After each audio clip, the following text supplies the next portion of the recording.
Assalamualaikum warahmatullahi wabarakatuh. Perkenalkan, nama saya Neng Agustiani Suci Septiani dari kelas 3 Sistem Informasi B Politeknik Kalteks Riau dengan NIM 2357301093. Baiklah, pada video kali ini saya akan menjelaskan tentang komponen-komponen dari COVID-19 untuk memenuhi pertemuan 4 di mata kuliah Audit dan Tata Kelola IT. Nah, sebelum itu kita harus mengetahui apa sih COVID-19? COVID-19 merupakan sebuah framework tata kelola dan manajemen IT yang dikembangkan oleh ISAKA. Nah, framework ini dapat membantu sebuah organisasi untuk memastikan teknologi informasi untuk mendukung tujuan bisnis, mengelola resiko, meningkatkan nilai, serta menjaga kepatuhan. Nah, pada COVID-19 ini, mereka membagikan dalam dua objektif domain. Yang pertama adalah domain governance dan domain management. Di dalam domain governance terdapat satu komponen yang bernama ADM, yang dimana ADM ini berfungsi untuk mengevaluasi kinerja ataupun kebutuhan dari stakeholder, kemudian memberikan arahan strategis dan membantu hasil kinerja IT. Nah, di dalam komponen dari ADM ini terdiri dari yang pertama IDM 01, yaitu Ensure Governance Framework Setting and Maintenance, yang dimana berfungsi untuk menetapkan dan memelihara kerangka tata kelola. Yang kedua, ADM 02, Ensured Benefit Delivery, yang berfungsi untuk memastikan investasi IT memberi manfaat pada bisnis yang dijalankan. Nah, yang ketiga, ADM 03, Ensured Risk Optimization, yang berfungsi untuk memastikan resiko IT dapat dikelola pada tingkat yang dapat diterima. Yang keempat yaitu di ADM 04, Ensured Resource Optimization, yang berfungsi untuk memastikan SDM, aplikasi, data, dan infrastruktur dapat dimanfaatkan secara optimal. Yang terakhir, ADM 05, yang dimana yaitu Ensured Stakeholder Engagement, yang berfungsi untuk memastikan komunikasi dan transparansi pada stakeholder. Nah, selain itu, ADM juga bertujuan yaitu agar pimpinan sebuah organisasi ini dapat memastikan bahwa IT itu benar-benar memberikan manfaat dan mendukung tujuan bisnis. Nah, contohnya pimpinan perusahaan ingin membeli sistem baru. Nah, maka ADM ini dapat memastikan apakah sistem tersebut bermanfaat, aman, dan sesuai dengan kebutuhan perusahaan. Nah, selanjutnya pada domain manajemen, yang dimana salah satu komponennya adalah APO, Alike, Plan, and Organize.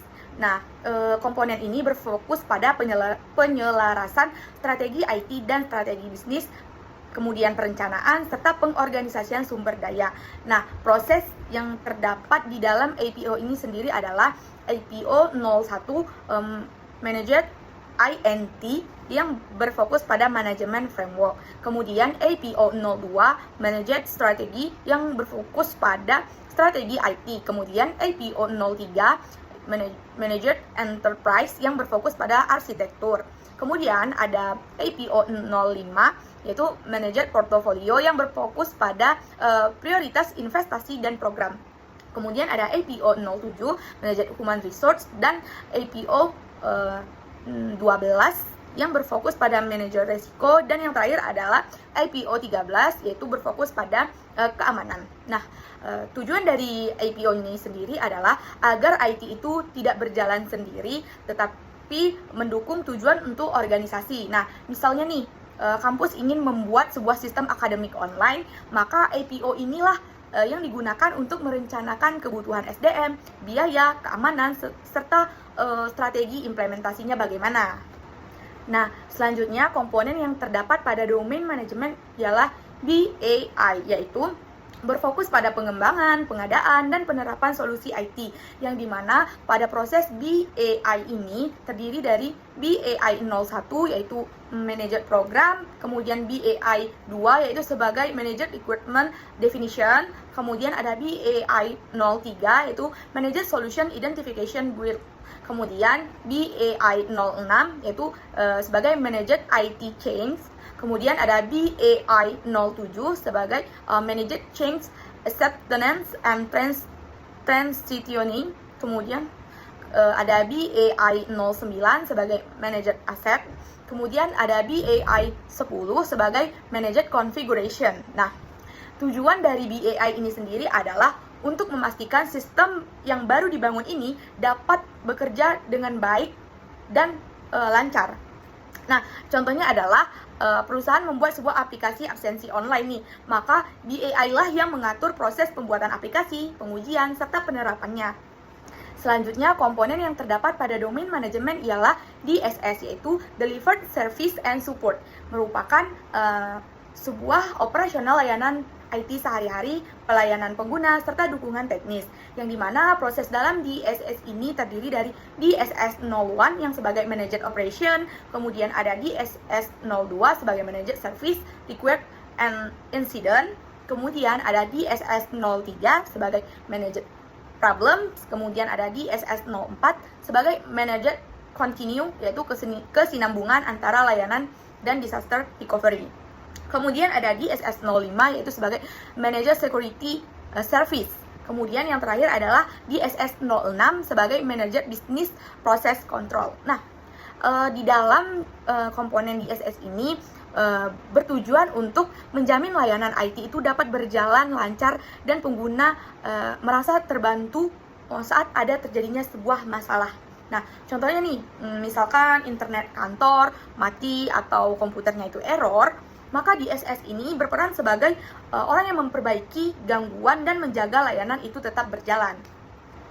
Komponen terakhir yang terdapat pada domain manajemen adalah MEA, yaitu Monitor, Evaluate, and Access, yang dimana berfungsi untuk memonitoring, mengevaluasi, dan menilai kinerja sistem IT serta kepatuhan terhadap aturan.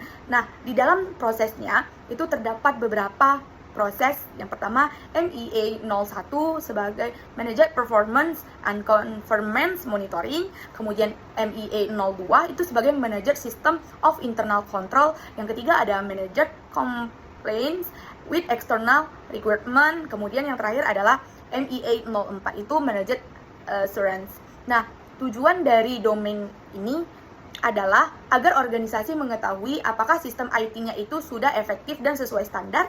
Nah, contohnya perusahaan mengecek apakah sistem keamanan dapat berjalan baik atau semestinya sesuai aturan perlindungan data. COVID-19 ini berfungsi untuk memberikan panduan menyeluruh agar IT itu sejalan dengan bisnis. Nah, ADM itu menekan kepada governance, sedangkan APO, BAI, DSS, serta MEA menekankan kepada manajemen operasional. Nah, dengan penerapan COVID-19 ini, organisasi dapat meningkatkan nilai IT, mengurangi risiko, serta memperkuat pengendalian di dalam IT dan bisnis. Mungkin itu saja penjelasan dari saya mengenai COVID-19 serta komponen-komponen yang terdapat pada COVID-19. Lebih dan kurang saya mohon maaf. Saya akhiri. Wassalamualaikum warahmatullahi wabarakatuh.